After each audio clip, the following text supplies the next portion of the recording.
He knew that I came from a bad situation at home.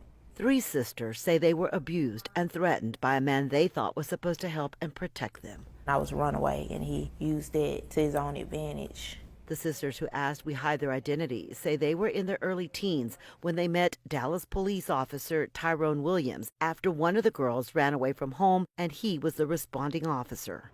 He'll take us to his house and just stuff started happening. They say he befriended their mother, who allowed them to stay with him. They thought they would be safe. The first night that my mother left me alone with him, he abused me.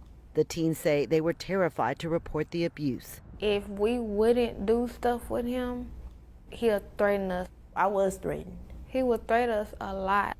The girls say they finally told a relative who eventually took them to 2 police stations to report the abuse and also told CPS. I was thinking to myself, no one's going to believe me because he's a police officer. Their attorney, Hunt Bonneau, says that's exactly what happened. No charges were filed, and Williams stayed on the force. It's odd that they slipped through somehow at every level of protection that society has. Your family, the schools, the hospitals, and then the police.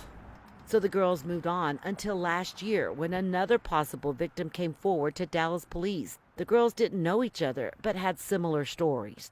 I broke into tears because I knew he had did this to me around the same time, same age, very similar way. Williams was arrested last year and put on administrative leave. DPD detectives went back to investigate their sister's cases and arrested him again last week and charged Williams in one of their cases. His attorney, Scotty Allen, said, "Unfortunately, good officers aren't immune from patently false and totally unsupported allegations.